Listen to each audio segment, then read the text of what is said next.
Selamat sore teman-teman. Jadi untuk materi minggu ini kita masih lanjut dari materi yang minggu lalu, yaitu landasan matematika. Untuk minggu ini kita lanjutkan di part kedua. Kita mulai materinya. Materi yang pertama yaitu adalah teori informasi. Jadi teori informasi ini dipublikasikan pertama kali oleh Shannon. Nah, ini dipublikasikan pada tahun 1984. Jadi teori ini mendefinisikan jumlah informasi di dalam pesan sebagai jumlah minimum bit yang dibutuhkan untuk mengkodekan pesan tersebut. Jadi misalnya, contohnya itu adalah 1 bit untuk mengkodekan jenis kelamin, 3 bit untuk mengkodekan nama hari, dan 4 bit untuk mengkodekan 0 sampai dengan 9. Kemudian entropi. Jadi entropi ini adalah ukuran yang menyatakan jumlah informasi di dalam pesan tersebut. Nah, jadi biasanya entropi ini dinyatakan dalam satuan bit. Entropi ini berguna untuk memperkirakan jumlah bit rata-rata untuk mengkodekan elemen di dalam pesan. Contohnya nih, misalnya entropi untuk pesan yang menyatakan jenis kelamin itu sama dengan 1 bit. Sedangkan entropi untuk pesan yang menyatakan nama hari itu sama dengan 3 bit. Rumus dari entropi sendiri yang dirumuskan oleh Shannon disimbolkan dengan H. Ini persamaannya sebagai berikut. Nah, jadi Hx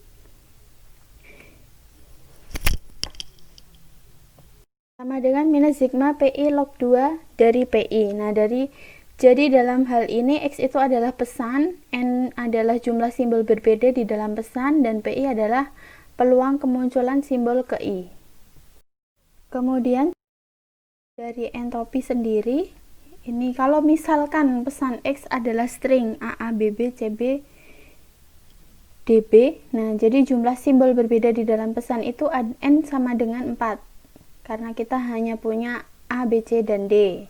Nah, kemudian PA itu adalah 2/8, kita mencari peluang dari A, kemudian peluang dari B, peluang dari C, dan kemudian peluang dari D. Nah, setelah itu, kalau kita sudah mendapatkan P dari masing-masing string yang kita punya, kemudian kita masukkan ke dalam rumus.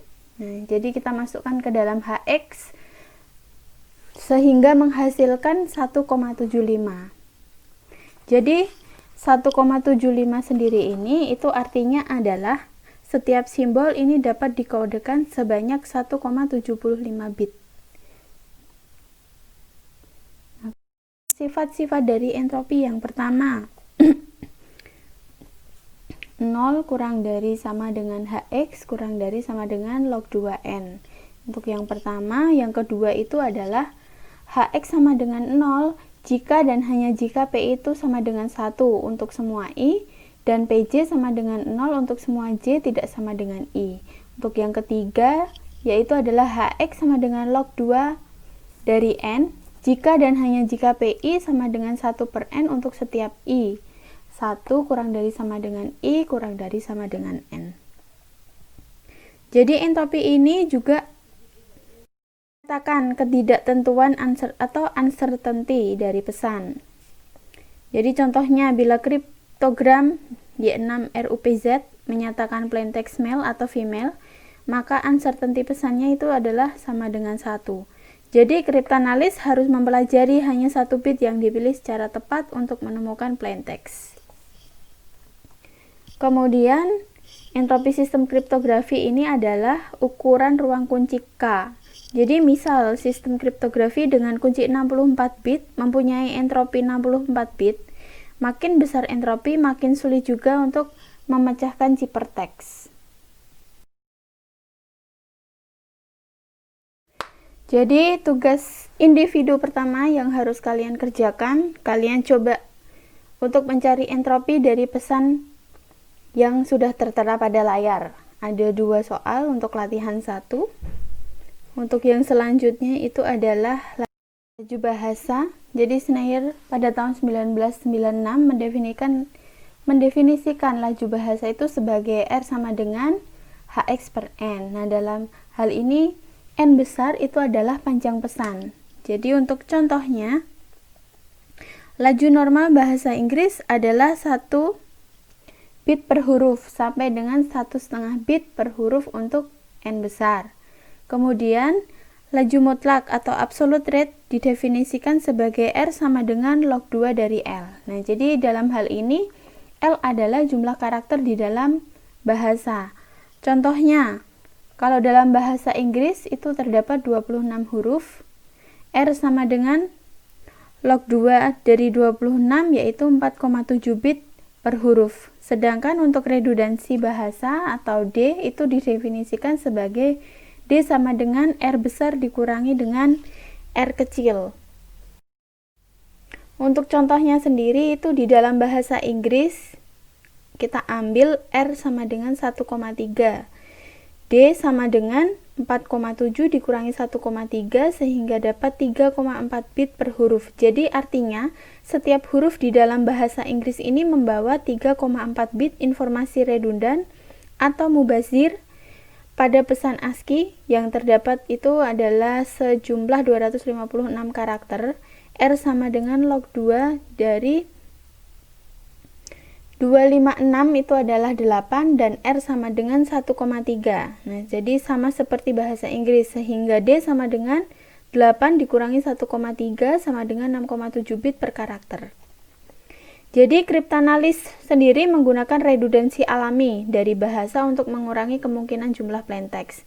Nah, jadi contohnya kalau misalnya ada kata dan di dalam bahasa Indonesia redundan, misalnya jika di dalam ciphertext banyak muncul kriptogram FTY 3 huruf, maka kemungkinan besar itu adalah dan. Nah, jadi makin besar redundansi bahasa, makin mudah pula untuk melakukan kriptanalisis. Nah, sedangkan menurut Schneier pada tahun 1996, di dalam dunia nyata ini implementasi kriptografi dilengkapi dengan program kompresi sebelum mengenkripsi pesan.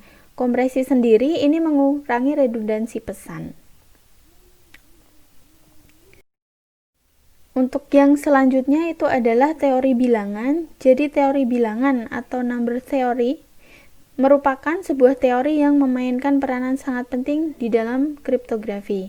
Nah, khususnya sendiri ini pada kriptografi kunci publik. Jadi bilangan yang dimaksudkan di sini hanyalah bilangan bulat atau integer. Untuk bilangan bulat itu adalah bilangan yang tidak mempunyai pecahan desimal. Misalnya ini ada 8, 21, 36 dan seterusnya. Nah, jadi berlawanan juga dengan bilangan bulat itu adalah bilangan real yang mempunyai titik desimal. Contohnya itu adalah 3,5, 34,25 dan seterusnya. Nah, jadi untuk operasi aritmatik yang menarik perhatian pada bilangan bulat itu adalah pembagian. Untuk pembagian bilangan bulat dengan bilangan bulat lainnya, ini akan menghasilkan sisa yang juga bilangan bulat. Nah, jadi untuk yang selanjutnya adalah sifat pembagian pada bilangan bulat. Kalau kita misalkan A dan B adalah dua buah bilangan bulat dengan syarat A tidak boleh sama dengan 0. Nah, kita menyatakan bahwa A ini adalah habis membagi B atau bisa disebut sebagai I divides B. Jika terdapat bilangan bulat C sedemikian sehingga B sama dengan AC. Nah, kita dapat notasikan sebagai berikut. A sedemikian B jika B sama dengan AC.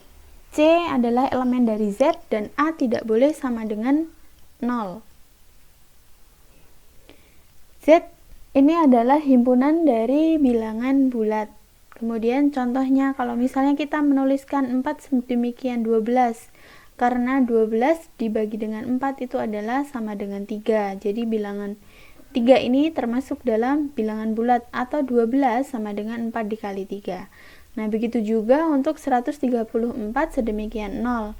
Karena 0 dibagi dengan 134 sama dengan 0. Tetapi kalau 4 tidak habis membagi 14 karena 14 dibagi 4 sama dengan 3,5. Dan ini bukan merupakan bilangan bulat. Nah, jadi kalau kita misalkan M dan N adalah dua buah bilangan bulat dengan syarat N lebih besar dari 0. Kemudian jika M dibagi dengan N, maka terdapat dua buah bilangan bulat uniki atau quotient dan R atau remainder Nah, jadi bisa dituliskan seperti pada rumus M sama dengan N dikali I ditambah dengan R dengan 0 kurang dari sama dengan R kurang dari N. Ini contohnya. Kalau misalnya 1987 dibagi dengan 97, ini memberikan hasil bagi 20 dan sisa 47, atau ditulis dengan 1987 sama dengan 97 dikali 20 ditambah 47. Ini untuk contoh yang pertama. Untuk contoh yang selanjutnya bisa teman-teman pelajari. Untuk yang selanjutnya, materi selanjutnya adalah pembagi bersama terbesar atau sering disebut PBB. Nah, jadi di sini dimisalkan A dan B adalah dua buah bilangan bulat tidak nol. Pembagi bersama terbesar atau PBB atau juga Greatest Common Divisor atau GCD dari A dan B adalah bilangan bulat terbesar D. Sedemikian sehingga D sedemikian A dan D sedemikian B. Dalam hal ini kita nyatakan bahwa PBB dari A, B sama dengan D. Untuk contohnya, kalau misalnya faktor pembagi 45 itu adalah 1, 3, 5, 9, 15, dan 45. Nah, kemudian faktor pembagi dari 36 itu adalah seperti yang tertampil di layar. Jadi faktor pembagi bersama dari 45 dan 36 itu adalah 1, 3, dan 9. Sehingga PBB dari 45,36 itu adalah 9. Kemudian untuk algoritma Euclidean, jadi algoritma Euclidean ini adalah algoritma untuk mencari PBB dari dua buah bilangan bulat. Nah, di sini penemunya itu adalah Euclid. Beliau merupakan seorang matematikawan Yunani yang menuliskan algoritmanya tersebut dalam bukunya yang terkenal, yaitu yang berjudul Elemen. Nah, kalau di sini algoritma Euclidean itu adalah kalau dimisalkan atau diberikan dua buah bilangan bulat tak negatif A dan B, A lebih besar sama dengan B. Nah, algoritma Euclidean berikut mencari pembagi bersama terbesar dari M dan N. Nah, algoritma Euclidean sendiri, ini yang pertama, jika B sama dengan 0, maka A adalah PBB dari A, B. Ini kita hentikan. Kalau misalnya tidak, yaitu B lebih dari sama dengan 0, kita lanjutkan ke langkah kedua. Untuk langkah kedua itu bagilah A dengan B dan misalkan R adalah sisanya. Kemudian untuk langkah ketiga, kita ganti nilai A dengan nilai B dan nilai B dengan nilai R. Lalu kita ulang kembali ke langkah 1. Jadi siklusnya itu seperti itu. Ini untuk contoh. Kita punya nilai A sama dengan 80, B itu 12, dan dipenuhi syarat A lebih besar sama dengan B, maka PBB 80, 12 kalau kita hitung dengan algoritma Euclidean. Nah, kita teman-teman kembali lagi nih. Siklus dari algoritma Euclidean itu ada yang tiga langkah tadi. Nah, kita misalkan nih, A adalah 80, di 80, B-nya itu adalah 12. Jadi bagilah A dengan B dan misalkan R adalah sisanya. Jadi 80 dibagi dengan 12 itu kita dapat 6, kemudian sisanya itu adalah 8. Nah, untuk langkah yang ketiga. Kemudian untuk yang langkah selanjutnya itu adalah ganti nilai A dengan nilai B dan nilai B dengan R. Lalu ulang kembali ke langkah 1.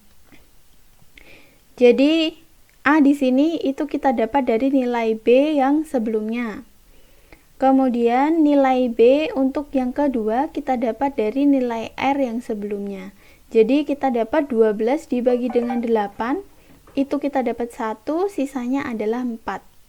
Nah, kita lanjutkan lagi ke langkah yang selanjutnya. Nilai A diganti dengan nilai B yang sebelumnya, nilai B diganti nilai R yang sebelumnya. Jadi 8 dibagi dengan 4, itu dapatnya 2, sisanya adalah 0. Nah, jadi kalau misalnya jika B sama dengan 0, maka A adalah PBB. Nah, di situ kita sudah bisa stop. Nah, jadi sisa pembagian terakhir sebelum 0 itu adalah 4. Maka PBB dari 80 dan 12 itu adalah 4. Nah, ini untuk latihan yang kedua yang teman-teman harus kerjakan.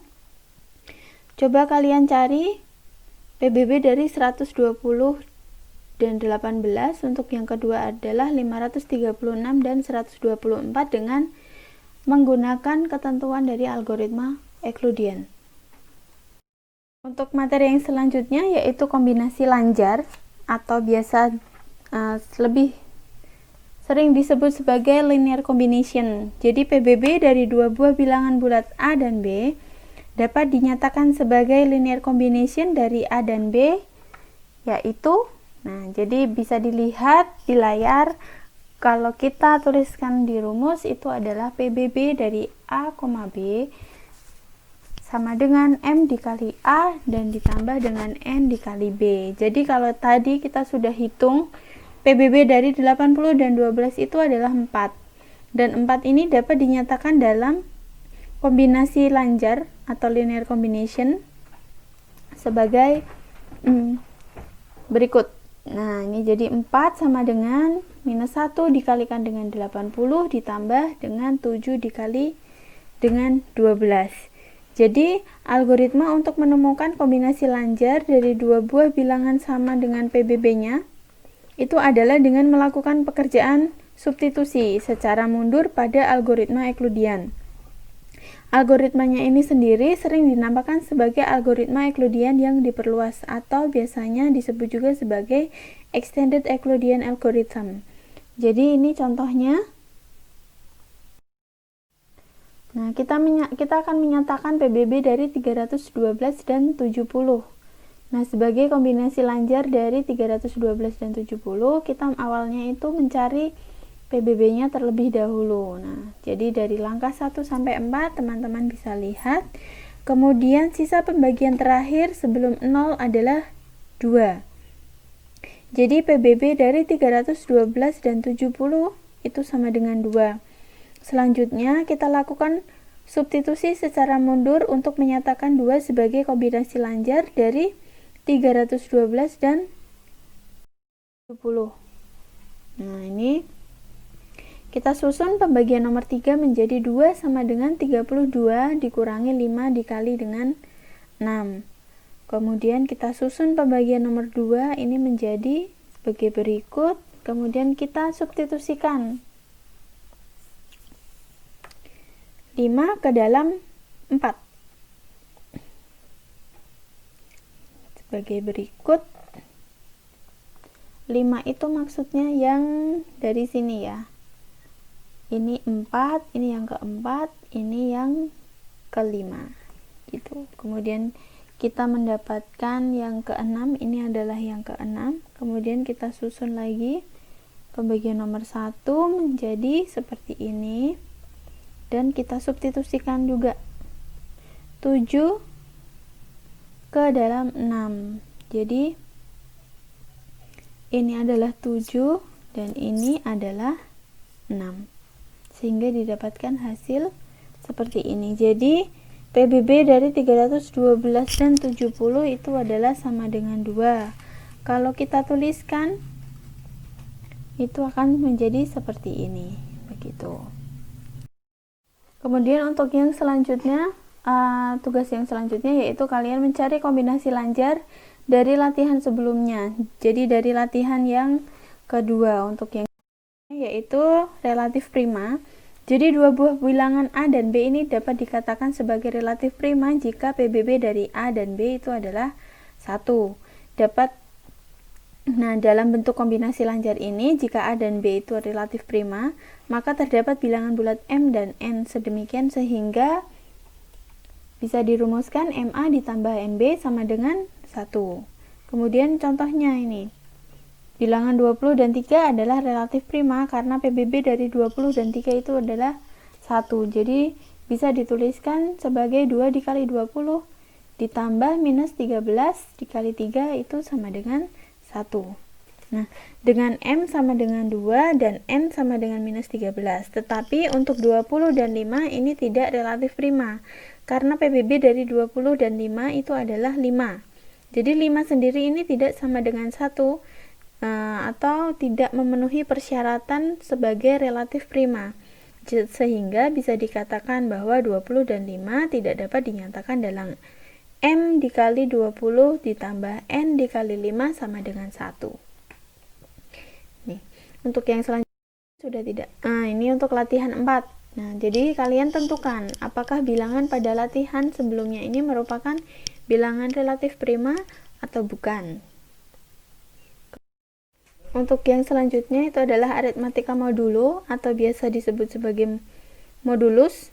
Nah, mungkin tidak asing lagi buat teman-teman, apalagi yang suka programming, karena ini sering digunakan. Nah, jadi kalau kita misalkan A adalah bilangan bulat dan M adalah bilangan bulat lebih dari 0, nah, operasi A mod M atau dibaca A modulo M ini memberikan sisa apabila A dibagi dengan M. Bilangan M ini disebut modulus atau modulo, dan hasil operasi modulo M terletak di dalam himpunan 0, 1 sampai dengan M-1. Jadi kalau dinotasikan ini akan menjadi seperti ini.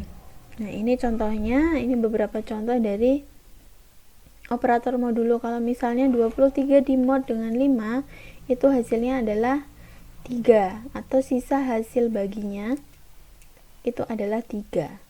Gitu. Sampai dengan contoh yang keempat. Ini contoh lainnya. Nah, ini kalian coba perhatikan, kalian baca. Jika kalian hati-hati untuk melakukan pembagian modulo untuk bilangan negatif. Ini nanti bisa kalian pahami. Yang selanjutnya yaitu adalah kekongruenan. Jadi kalau kita misalkan 38 mod 5 itu mendapatkan hasil 3 dan 13 mod 5 itu mendapatkan hasil 3, maka bisa dikatakan bahwa 38 itu kongruen dengan 13 dalam modulus 5. Atau bisa dimisalkan juga di dalam sistem jam 12 itu kita mengenal jam 14 sama dengan jam 2 siang, atau jam 20 sama dengan jam 8 malam, dan seterusnya. Dan ini untuk contohnya. Nah, ini kekongruenan A kongruen B atau mod M dapat pula dituliskan dalam hubungan kesamaan A sama dengan B ditambah dengan K dikalikan dengan M. Nah, dalam hal ini itu K adalah bilangan bulat. Nah, kalau kita misalkan kita contohkan 17 kongruen dengan 2 mod 3 dapat ditulis juga sebagai 17 sama dengan 2 ditambah dengan 5 dikali 3, atau begitu pula dengan minus 7 kongruen dengan 15 mod 11 dapat kita tuliskan minus 7 sama dengan 15 ditambah dengan minus 2 dikalikan dengan 11. Nah, kalau berdasarkan dari definisi operasi modulo yang menyatakan bahwa A mod M sama dengan R, sedemikian sehingga A sama dengan M dikalikan dengan Q ditambah dengan R dengan 0 kurang dari sama dengan R kurang dari M. Maka kita juga dapat menuliskan A mod M sama dengan R sebagai A kongruen dengan R mod M. Nah, ini contoh-contohnya, kalian bisa perhatikan.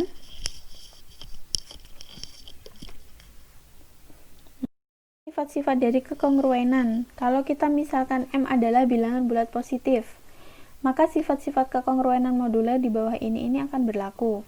Yang pertama, jika A kongruen dengan B mod M dan C adalah sembarang bilangan bulat, maka yang pertama, jika A ditambahkan dengan C kongruen juga dengan B ditambah C mod M.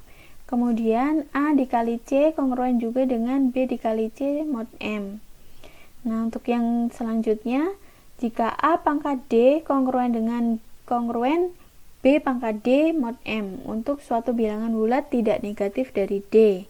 Nah, untuk yang kedua, jika A kongruen dengan B mod M dan C kongruen D mod M, maka yang pertama A dikali C kongruen dengan B ditambah D di mod M. Kemudian yang kedua, A kali C kongruen dengan B kali D mod M. Nah, jadi sifat-sifat kekongruenan modulo ini tidak memasukkan operasi pembagian, karena jika kedua ruas dibagi dengan bilangan bulat, maka kekongruenan ini tidak selalu dipenuhi. Nah, ini misalnya. Bisa dilihat di layar. Kemudian yang selanjutnya yaitu adalah balikan modulo. Jadi di dalam aritmatik bilangan real ini kita mengenal balikan atau inverse dari perkalian. Balikan perkalian dari A itu adalah 1/A, sehingga A dikalikan dengan 1/A itu menghasilkan 1. Nah, kita misalkan balikan dari 5 itu adalah 1/5, sehingga 5 dikali dengan 1/5 itu menghasilkan 1. Notasi balikan 1/A itu bisa dituliskan sebagai A dipangkat min 1 saja. Sehingga kalau kita tuliskan A dikali dengan inverse dari A itu sama dengan 1. Nah, kalau di sini di dalam aritmatik modulo, jika diberikan A modulo M, berapakah inverse dari A modulo M?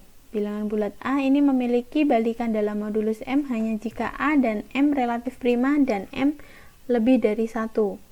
Balikan dari A modulo M adalah sebuah bilangan bulat inverse dari A sedemikian sehingga A dikalikan dengan inverse A kongruen dengan 1 mod M. Nah, jadi jika ditulis A inverse mod M, maka yang dimaksud adalah balikan dari A mod M. Begitu maksudnya. Dari definisi relatif prima ini kita mengetahui bahwa PBB A M sama dengan 1, dan menurut persamaan 2.12 yaitu yang tadi adalah PBB A B itu sama dengan M dikali A ditambah N dikali B. Nah, ini terdapat bilangan bulat P dan Q sedemikian sehingga PA ditambah dengan QM itu sama dengan 1. Yang menyeritkan bahwa PA ditambah QM kongruen dengan 1 mod M. Nah, jadi karena QM kongruen 0 mod M, maka PA kongruen 1 mod M. Dari bentuk kekongruenan PA kongruen 1 mod M berarti bahwa P adalah balikan dari A mod M. Nah, jadi dari penjelasan di atas ini juga menunjukkan bahwa untuk mencarikan balikan dari A mod M, kita harus membuat kombinasi lancar dari A dan M sama dengan 1.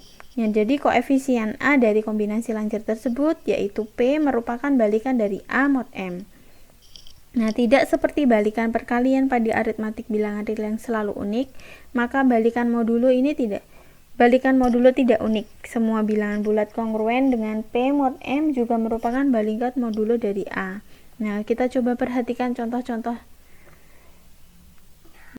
Ya, nah ini contoh 2.33. Kita akan menentukan balikan dari 4 mod 9, 23 mod 10 dan 18 mod 10.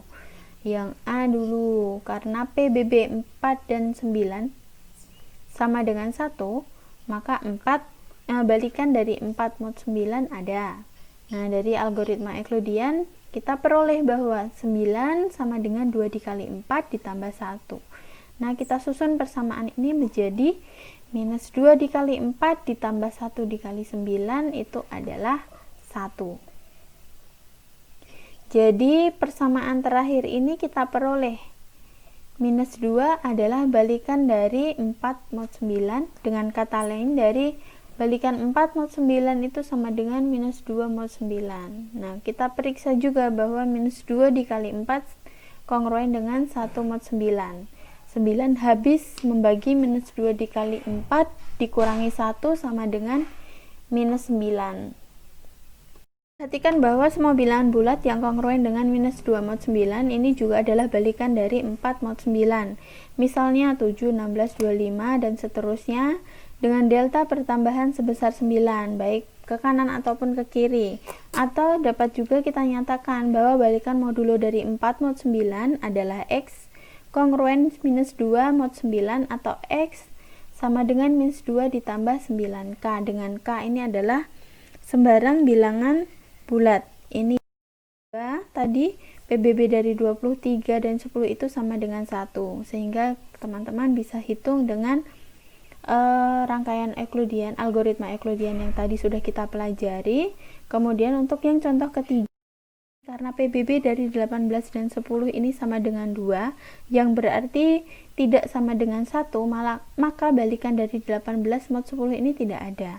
Nah, jadi jika teman-teman masih mengalami kesulitan menghitung balikan modulo, kalian dapat juga menggunakan program Wolfram Alpha pada situsnya. Nih, nanti kalian bisa coba. Ini seperti ini. Nah, yang selanjutnya itu adalah kekongruenan lanjar. Nah, ini cara lain mencari balikan modulo adalah dengan menyelesaikan kekongruenan lanjar yang akan kita bahas pada materi ini. Nah, yang cara pertama itu adalah kekongruenan lanjar atau kongruen yang berbentuk AX kongruen dengan B mod M. Nah, dengan M adalah bilangan bulat positif, A dan B itu adalah sembarang bilangan bulat, sedangkan X adalah peubah bilangan bulat. Nah, cara yang sederhana untuk mencari nilai-nilai X tersebut adalah dengan menggunakan persamaan 2.14. Jadi, persamaan yang A sama dengan B ditambah dengan K dikali M. Ini untuk persamaan 2.14. Jadi menurut persamaan 2.14, AX kongruen dengan B mod M dapat ditulis dalam hubungan AX sama dengan B ditambah K dikali M yang dapat disusun menjadi, kita untuk mencari X sama dengan B ditambah dengan KM dibagi dengan A. Dengan K ini adalah sembarang bilangan bulat. Kita bisa mencoba dari nilai 0, 1, 2 sampai seterusnya ataupun yang negatif. Maka kita dapat menemukan semua nilai X itu adalah bilangan bulat. Jadi solusi kekongruenan lanjar ini tidak unik, artinya banyak nilai X yang dapat memenuhi. Ini untuk cara keduanya adalah dengan mengalihkan kedua ruas dengan balikan modulo dari A. Nah, caranya ini adalah serupa dengan pencarian solusi pada persamaan lanjar biasa, seperti pada 4X sama dengan 12. Untuk mencari solusinya ini, nah, kita kalikan kedua luas dengan balikan perkalian dari 4, yaitu 1/4. Jadi 1/4 dikali dengan 4X sama dengan 1/4 dikali dengan 12, sehingga mendapatkan 1X sama dengan 3. X sama dengan 3. Nah, ini mungkin nggak terlalu susah untuk teman-teman. Jadi untuk contoh yang selanjutnya yaitu kalian diminta untuk menghitung. Tentukan 4X kongruen dengan 3 mod 9 dan 2X kongruen dengan 3 mod 4. Nah, untuk penyelesaian yang A, ini untuk cara yang pertama, kekongruenan 4X kongruen dengan 3 mod 9, kita dapat tuliskan sebagai 4X sama dengan 3 ditambah 9K, atau X sama dengan 3 ditambah 9K dibagi dengan 4. Sehingga untuk K sama dengan 0, nah, kalian tinggal substitusikan. Nah, ini bukan solusi karena bukan bilangan bulat. Nah, kemudian kalian coba lagi K sama dengan 1. Ini merupakan solusi karena hasilnya adalah bilangan bulat, sampai kalian coba seterusnya. Jadi nilai-nilai X yang memenuhi ini adalah 3, 12, dan minus 6, minus 15. Nah, sebenarnya ini jika sudah ditemukan nilai X pertama kali ini, tidak perlu lagi menghitung nilai X yang lain. Nah, kalau untuk contoh yang di atas ini, nilai X pertama itu yang ditemukan adalah 3. Maka solusinya secara umum ini dapat dinyatakan sebagai X kongruen dengan 3 mod 9, atau X sama dengan 3 ditambah 9K. K ini sembarang bilangan bulat. Begitu. Nah, untuk cara yang kedua ini kalian kalikan kedua ruas dengan balikan dari 4 mod 9, yang dalam hal ini sudah dihitung pada contoh 2.33, yaitu adalah minus 2. Jadi minus 2 dikali dengan 4X kongruen dengan minus 2 dikali 3 mod 9. Minus 8X kongruen dengan minus 6 mod 9. X kongruen dengan minus 6 mod 9, karena minus 8 kongruen dengan 1 mod 9. Nah, jadi solusi dari 4X kongruen 3 mod 9 itu adalah semua bilangan bulat X sedemikian yang memenuhi X kongruen dengan minus 6 mod 9, atau X sama dengan minus 6 ditambah 9K, dan K nya ini bisa bilangan bulat. Ini untuk yang kedua, bisa kalian coba. Nah, ini kongruen lanjar. Yang selanjutnya kongruen lanjar untuk balikan modulo. Nah, kalian diminta untuk menentukan balikan dari 23 mod 10. Nah, jadi penyelesaiannya, kalau kita menurut definisi balikan modulo, jadi dapat dituliskan bahwa 23X kongruen dengan 1 mod 10. atau juga 23X sama dengan 1 ditambah 10K.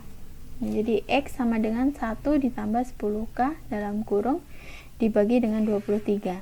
Dengan mencoba bermacam-macam nilai K, maka untuk K sama dengan 16 ini diperoleh solusi X bilangan bulat, yaitu X sama dengan 1 ditambah 10 dikali 16 dibagi dengan 23 sama dengan 161 dibagi dengan 23 sama dengan 7. Jadi balikan dari 23 mod 10 adalah X kongruen dengan 7 mod 10 atau X sama dengan 7 ditambah 10K. K ini adalah sembarang bilangan bulat. Nah, nilai-nilai X yang memenuhi adalah ada minus 23, minus 13, dan seterusnya.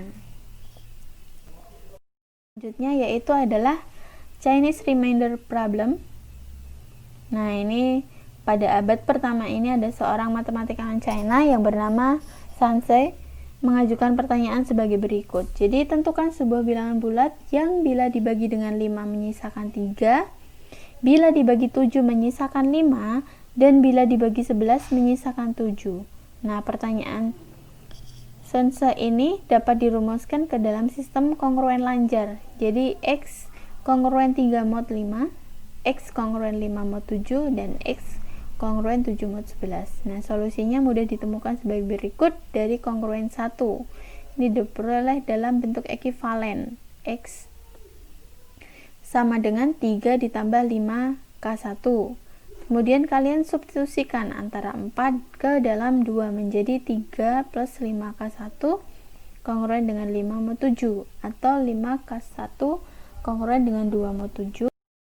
Nah, jadi berdasarkan dengan cara pada contoh 2.35, solusi 5K1 kongruen 2 mod 7 adalah K1 sama kongruen dengan 6 mod 7. Atau juga bisa K1 sama dengan 6 ditambah 7 K2. Kalian substitusikan lagi ke-4 ke dalam 1 sehingga mendapatkan sedemikian. Nah, untuk memenuhi kekongruenan yang ketiga, kalian substitusikan lagi 7 ke dalam 3. Nah, sehingga mendapatkan seperti ini. Nah, solusinya adalah K2 kongruen dengan 9 mod 11 atau K2 sama dengan 9 ditambah 11K3. Kemudian kalian substitusikan lagi yang ke-8 ke dalam ke-7 sehingga menghasilkan seperti yang tampil di layar ini. Dari perhitungan yang telah kita lakukan, dapat dikatakan bahwa 348 itu adalah solusi sistem kekongruenan. Nah, kalian coba perhatikan bahwa 385 itu adalah hasil dari 5 dikali 7 dikalikan dengan 11. Nah, hal ini sesuai dengan sebuah teorema yang menyatakan bahwa misalnya M1, M2 sampai M ke N adalah bilangan bulat positif sedemikian sehingga PPB dari MI dan MJ sama dengan 1 untuk I tidak sama dengan J. Jadi sistem kekongruenan lanjar ini adalah X kongruen dengan AK dimod dengan MK. Nah, ini mempunyai solusi unik dalam modulo M sama dengan M1 dikali M2 sampai dengan M ke N. Nah, kalian coba tinjau kembali pertanyaan Sanse di atas. Solusi ini mudah dibuktikan sebagai berikut. Nah, solusinya di dalam modulo M sama dengan M1 dikali M2 dikali M3 sama dengan 5 dikali 7 dikali 11 sama dengan 5 dikali 77 sama dengan 11 dikali 35. Karena 77 dikali 3 itu kongruen dengan 1 mod 5, 55 dikali 6 kongruen 1 mod 7, dan 35 dikali 6 itu kongruen 1 mod 11. Nah, solusi unik dari sistem kongruen tersebut itu adalah seperti yang tertampil di layar. Nah, kemudian kita mulai masuk ke aritmatika modulo dan juga kriptografi. Jadi di sini aritmatika modulo itu adalah salah satu fundamental matematika yang banyak digunakan di dalam kriptografi. Nah, ini ada dua alasan kenapa aritmatika modulo ini cocok digunakan untuk kriptografi. Yang pertama itu adalah nilai-nilai dari aritmatika modulo ini berada di dalam himpunan berhingga 0 sampai modulus M-1. Maka kita tidak perlu khawatir dari hasil perhitungan ini berada di luar himpunan. Kemudian untuk yang kedua, yaitu karena kita bekerja dalam bilangan bulat, maka kita tidak khawatir kehilangan informasi akibat pembulatan atau round-off sebagaimana pada operasi bilangan real. Kemudian untuk bilangan prima, jadi bilangan prima bulat positif P lebih dari 1, ini disebut bilangan prima jika pembagiannya hanya 1 dan P. Misalnya adalah 23 bilangan prima karena ia hanya dibagi oleh 1 dan 23. Nah, ini mungkin teman-teman sudah tahu ya prinsip dari bilangan prima itu sendiri. Nah, bilangan selain prima ini juga disebut sebagai bilangan komposit. Misalnya itu adalah 20 adalah bilangan komposit karena ini 20 dapat dibagi oleh 2, 4, 5, dan 10 selain 1 dan 20 itu sendiri. Nah, kalian juga dapat menyatakan perkalian dua buah bilangan, enggak cuma dua sih sebenarnya, menyatakan sebuah bilangan komposit ke dalam perkalian bilangan prima. Contohnya misalnya 9 itu bisa dinyatakan 3 dikali 3. Nah, jadi 3 itu adalah bilangan prima. Kemudian 100 itu bisa kita nyatakan 2 dikali 2 dikali 5 dikali 5. Nah, ini perkalian 4 buah bilangan prima. Ataupun 13, jadi 1 dikali 13, perkalian 1 buah bilangan prima. Nah, jadi bilangan prima ini merupakan bilangan yang sangat penting di dalam kriptografi. Karena ini beberapa algoritma kriptografi kunci publik ini mendasarkan algoritmanya pada bilangan prima. Nah, jadi kalian dapat menguji apakah sebuah bilangan prima atau bukan, itu adalah hal yang penting. Nah, jadi untuk menguji apakah N merupakan bilangan prima atau komposit, kita cukup membagi N dengan sejumlah bilangan prima mulai dari 2, 3, sampai bilangan prima kurang dari sama dengan akar dari N. Nah, jika N habis dibagi dengan salah satu dari bilangan prima tersebut, maka N adalah bilangan komposit. Tetapi jika N tidak habis dibagi oleh semua bilangan prima tersebut, maka N adalah bilangan prima. Nah, kalau kita misalkan kita ingin menguji apakah 171 dan 199 merupakan bilangan prima, nah kita akar dari 171 adalah 13, sekian. Nah, jadi bilangan prima yang kurang dari 171 adalah 2, 3, 5, 7, 11, 13. Karena 171 habis dibagi dengan 3, maka 177 adalah bilangan komposit. Kemudian yang kedua adalah akar dari 199 adalah 14, sekian. Bilangan prima yang kurang dari sama dengan akar 199 adalah 2, 3, 5, 7, dan sekian. Jadi 199 tidak habis dibagi dengan 2, 3, 5, 7, 11, dan 13, maka 199 adalah bilangan prima. Nah, jadi untuk yang selanjutnya itu adalah teorema Fermat. Ini merupakan salah satu teori bilangan yang dapat digunakan untuk menguji keprimaan suatu bilangan bulat. Nah, jadi Fermat ini adalah seorang matematikawan Perancis pada tahun 1640. Nah, teorema ini sendiri ini menyatakan jika P adalah bilangan prima dan A adalah bilangan bulat yang tidak habis dibagi dengan P, yaitu PBB A, P sama dengan 1, maka A pangkat P min 1 itu kongruen dengan 1 mod P. Nah, untuk contohnya itu adalah kita akan menguji apakah 17 dan 21 merupakan bilangan prima atau bukan dengan cara teorema Fermat. Nah, di sini kita mengambil nilai A sama dengan 2 karena PBB 17 dan 2 itu sama dengan 1, kemudian PBB 21 dan 2 itu sama dengan 1 untuk 17. Jadi 2 dipangkat 17 minus 1 itu sama dengan 65.536 atau kongruen dengan 1 mod 17. Nah, karena 17 habis membagi 65536 minus 1 sama dengan 65535, yaitu adalah 65535 dibagi dengan 17 sama dengan 3855.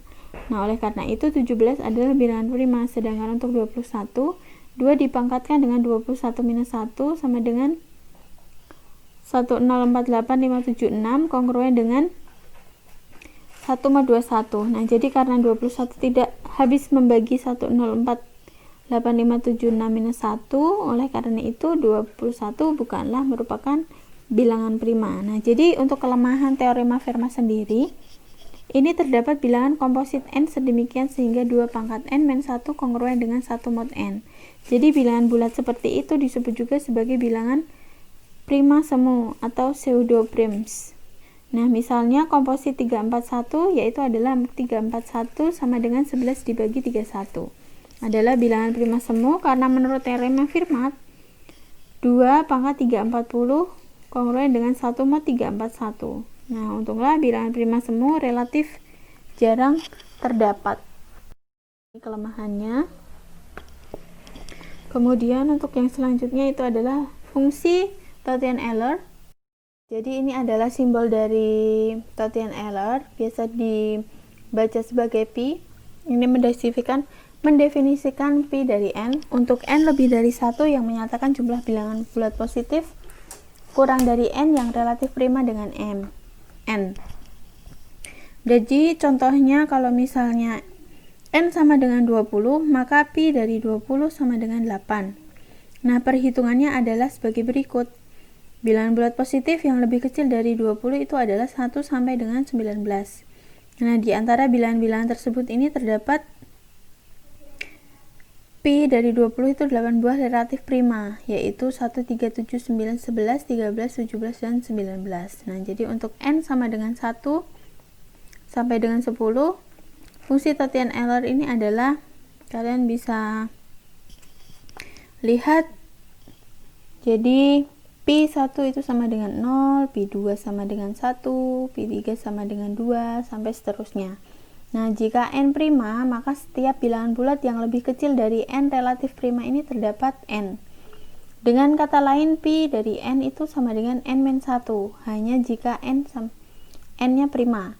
Kalau misalnya pi 3 itu sama dengan 2, pi 5 sama dengan 4, pi 7 sama dengan 6, pi 11 sama dengan 10, pi 13 sama dengan 12, dan seterusnya. Nah, kita selanjutnya ini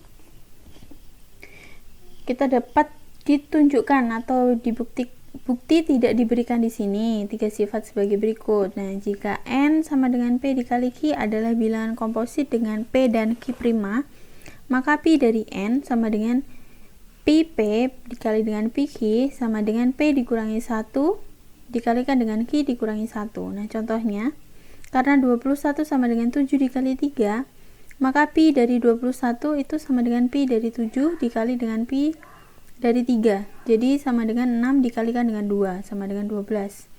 Nah, yaitu ada buah bilangan bulat yang relatif prima terdapat 21, yaitu 1 sampai seterusnya. Nah, jika p bilangan prima dan k lebih dari 0, maka pi dari p pangkat k sama dengan P pangkat K dikurangi P pangkat K min 1. Contohnya karena 16 itu sama dengan 2 pangkat 4, maka pi dari 16 itu sama dengan pi 2 pangkat 4 sama dengan 2 pangkat 4 dikurangi 2 pangkat 3. Sama dengan 16 dikurangi 8, artinya itu ada 8. Maka ada 8 buah bilangan bulat yang relatif prima terhadap 16, yaitu 1, 3, 5, sampai seterusnya. Nah, sedangkan Euler's generalization of Fermat theorem, jika PBB A dan N sama dengan 1, maka A pangkat pi dari N mod N sama dengan 1, atau A pangkat pi dari N kongruen dengan 1 mod dari N.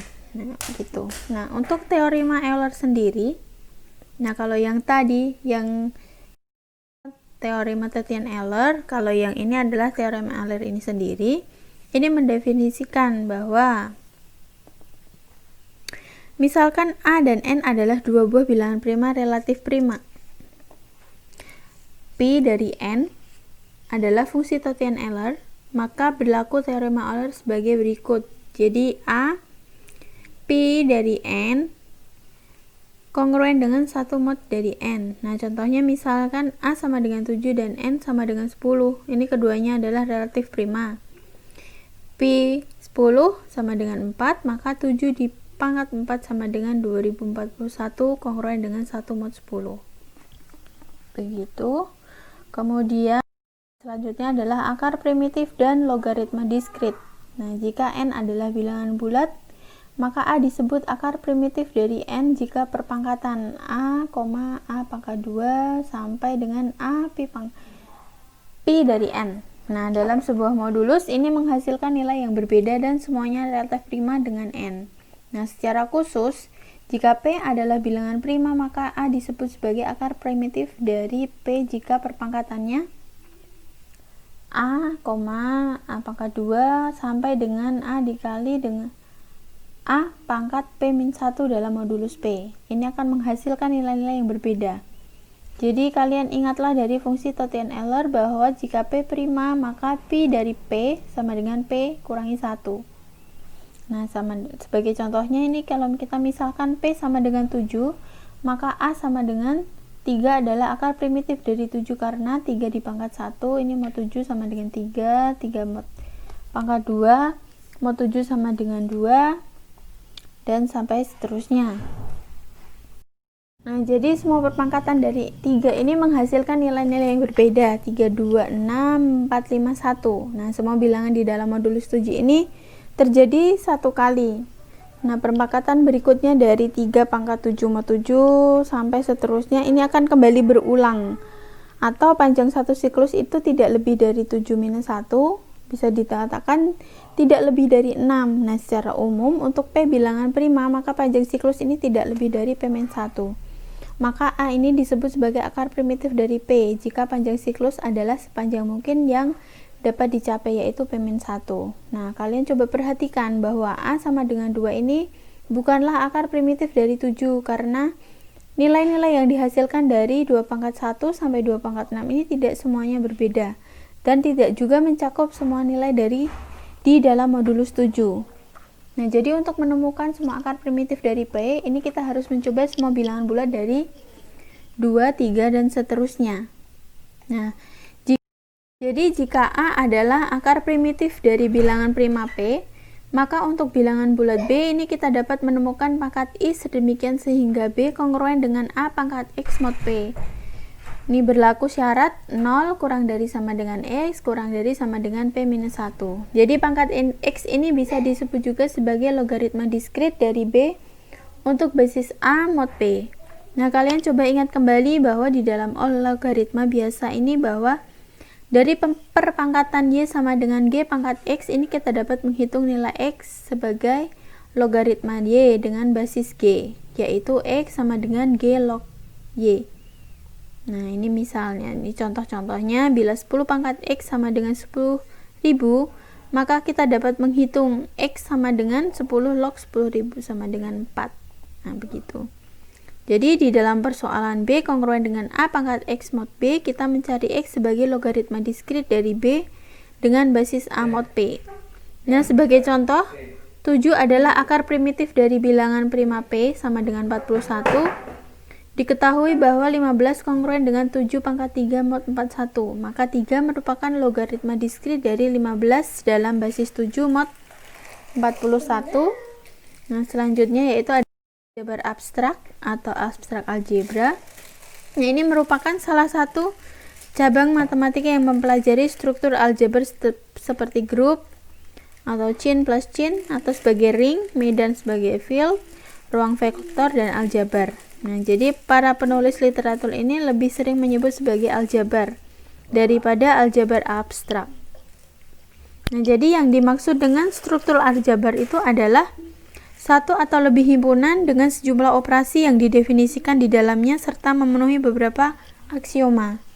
Nah, jadi dengan kata lain, aljabar abstrak ini mengkaji struktur aljabar dan sifat-sifatnya. Istilah aljabar abstrak digunakan untuk membedakan dengan aljabar elementer yang diajarkan di sekolah-sekolah. Nah, yang menjelaskan cara memanipulasi rumus-rumus dan ekspresi yang melibatkan bilangan real atau bilangan kompleks. Aljabar abstrak ini adalah dasar dari teori pengkodean dan kriptografi. Yang pertama itu ada grup. Di grup ini bisa disimbolkan G koma kali, ini terdiri dari himpunan G bersama-sama dengan operasi biner kali pada G, yaitu G kali G itu menghasilkan G yang memenuhi 4 aksioma. Yang pertama itu adalah tertutup. Nah, jadi operasi biner kali ini menghasilkan nilai di dalam G, yaitu untuk semua A dan B di dalam G.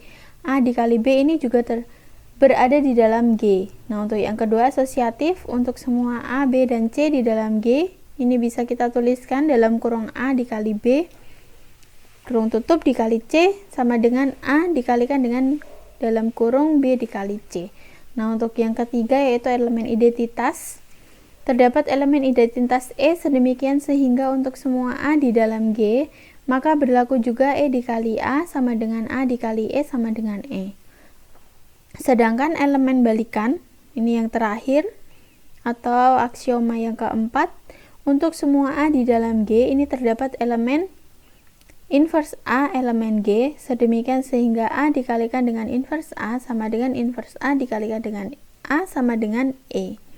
Nah, yang di dalam hal ini E adalah elemen identitas, elemen A disebut sebagai elemen balikan atau inverse. Nah, jika ditulis G untuk penjumlahan, maka itu artinya adalah menyatakan sebuah grup dengan operasi penjumlahan. Jika ditulis G dengan X atau kali, itu menyatakan sebuah grup dengan operasi perkalian. Kemudian ini untuk cincin yang selanjutnya, ini terdiri dari himpunan R bersama-sama. Nah, cincin yang pertama itu adalah cincin R koma plus koma kali ya, terdiri dari himpunan R bersama-sama dengan dua buah operasi biner plus dan X atau kali. Masing-masing ini disebut penjumlahan dan perkalian, sedemikian sehingga memenuhi aksioma berikut. Nah, yang pertama itu adalah R plus adalah grup abelian dengan elemen identitas adalah 0. Untuk yang kedua, operasi perkalian bersifat asosiatif. A dikalikan dengan dalam kurung B kali C sama dengan dalam kurung A kali B dikalikan dengan C untuk semua A, B, C elemen R. Untuk yang ketiga, terdapat elemen identitas perkalian yang dinyatakan dengan 1, di mana 1 itu tidak sama dengan 0, sehingga 1 dikali A sama dengan A kali 1 sama dengan A untuk semua A elemen R. Untuk yang keempat, operasi kali bersifat distributif terhadap penjumlahan, yaitu A dikalikan dengan dalam kurung B ditambah C sama dengan A dikalikan dengan B di dalam kurung ditambah di dalam kurung A dikalikan C. Dan juga dalam kurung B ditambah C dikalikan dengan A sama dengan dalam kurung B kali A ditambah dalam kurung C kali A untuk A, B, C elemen R. Nah, sebuah cincin dikatakan cincin komutatif.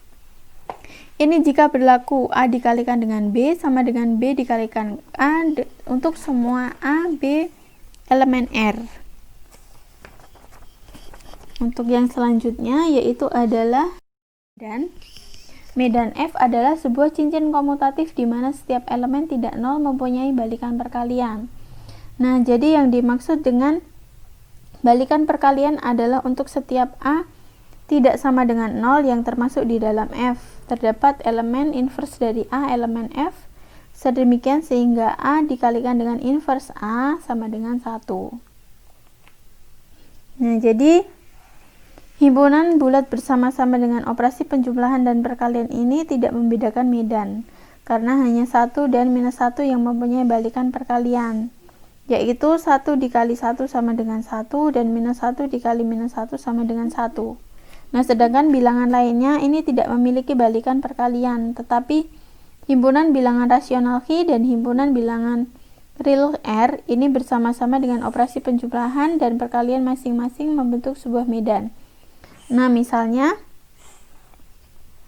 4 elemen R dan inverse dari 4 sama dengan 1/4 elemen R, sedemikian sehingga 4 dikali 1/4 itu sama dengan 1. Nah, jadi secara sederhana medan ini adalah tempat di mana kita dapat melakukan operasi seperti penjumlahan dan perkalian. Pengurangan A dikurangi B dipandang sebagai A ditambah minus B, yang di dalam hal ini minus B adalah elemen balikan penjumlahan dari B. Nah, sedangkan pembagian A dibagi B dipandang sebagai A dikalikan dengan balikan dari B, yang dalam hal ini balikan dari B adalah elemen balikan perkalian dari B. Ini. Nah, sebuah medan disebut juga berhingga atau finite field jika himpunannya ini memiliki jumlah elemen yang berhingga. Nah, jumlah elemen di dalam medan ini disebut sebagai orde medan. Jika jumlah elemen himpunan N, maka notasinya ini adalah Fn. Contoh F2 adalah medan dengan elemen 0 dan 1. Medan berhingga memainkan penting di dalam kriptografi karena semua operasi di dalam kriptografi ini berada di dalam sebuah himpunan berhingga. Nah, untuk medan tak berhingga atau infinite field adalah medan yang mempunyai jumlah elemen tak terbatas. Misalnya himpunan bilangan real R bersama-sama dengan operasi penjumlahan dan perkalian membentuk sebuah medan tak berhingga. Nah, medan tak berhingga ini tidak memiliki aplikasi di dalam kriptografi. Itulah sebabnya semua operasi aritmatik di dalam kriptografi menggunakan bilangan bulat. Oleh karena itu, kita hanya fokus pada medan berhingga saja. Medan sendiri ini masih ada medan berhingga FP.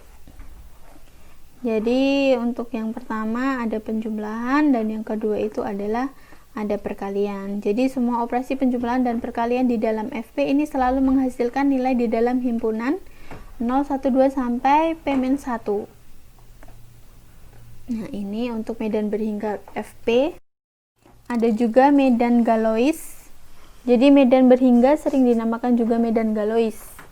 Nah, sebagai penghargaan terhadap Évariste Galois, seorang matematikawan Prancis. Ini yang menemukan hubungan antara grup dan juga persamaan polinomial pada tahun 1832. Jadi Galois ini adalah medan berhingga dengan P pangkat N elemen, yang di dalam hal ini P adalah bilangan prima dan N lebih dari 1. Jadi notasinya adalah GF dalam kurung P pangkat N. Nah, kita boleh membentuk GF ini Q asalkan Q itu adalah P pangkat N. N-nya bisa 1, 2, sampai seterusnya. Nah, ini kalau di contohnya GF 8 sama dengan GF 2 pangkat 3. Ini mengandung 8 elemen. Tidak ada medan Galois untuk Q sama dengan 6 karena 6 bukan perpangkatan dari bilangan prima. Untuk yang selanjutnya itu adalah bentuk medan Galois sendiri. Ada dua bentuk. Yang pertama GFP. Nah, ini kasus yang paling sederhana bila N sama dengan 1. Maka GFP itu sama dengan FP dan elemen-elemennya dinyatakan di dalam ZP 0, 1 sampai P-1 dan operasi penjumlahan dan perkaliannya dilakukan dalam modulus P. Nah, sebagai berikut. Ini contohnya. Untuk yang kedua adalah GF dalam P pangkat N. Untuk N lebih dari 1, maka struktur GFP pangkat N ini berbeda dengan GFP. Sebab penjumlahan dan perkaliannya tidak dilakukan dalam modulus P pangkat N, tetapi dalam modulus Fx atau fungsi X, yang di dalam hal ini Fx itu adalah polinom derajat N. Nah, untuk polinom ini akan dibahas pada bab selanjutnya. Nah, ini contohnya. Nah, ini kita mulai masuk ke polinom di dalam Galois GF 2 pangkat N. Jadi, medan Galois yang paling menarik ini adalah dan banyak digunakan di dalam kriptografi. Jadi, setiap integer ini direpresentasikan sepanjang n bit. Plaintext, ciphertext, dan juga kunci ini dinyatakan di barisan bit 0 dan 1 sepanjang n. Untuk barisan bit sepanjang n ini, maka integer yang direpresentasikannya adalah nilai unik 0 sampai 2 pangkat n-1. Misalnya ini, kalau ada n sama dengan 8. Nah, jadi string biner yang merepresentasikan integer adalah 0 sebanyak 8 sampai 1 sebanyak 8.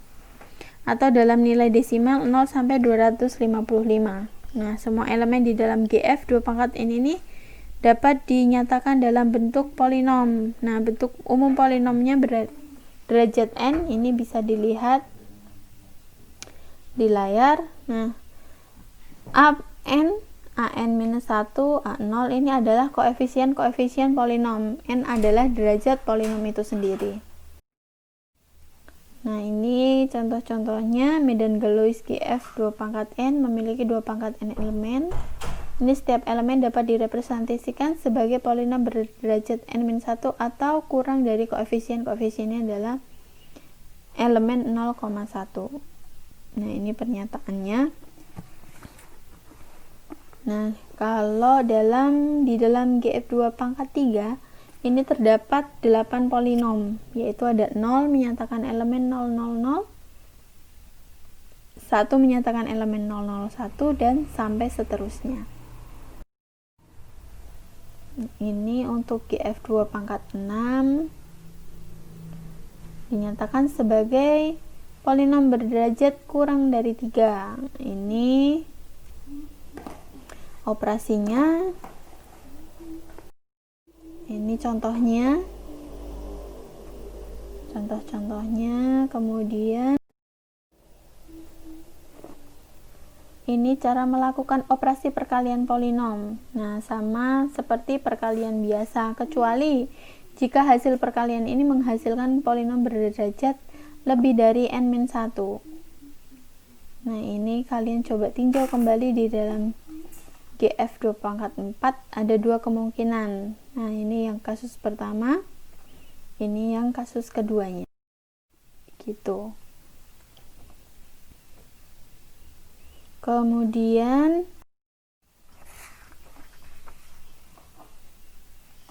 ini masih dilanjut di kasus yang kedua.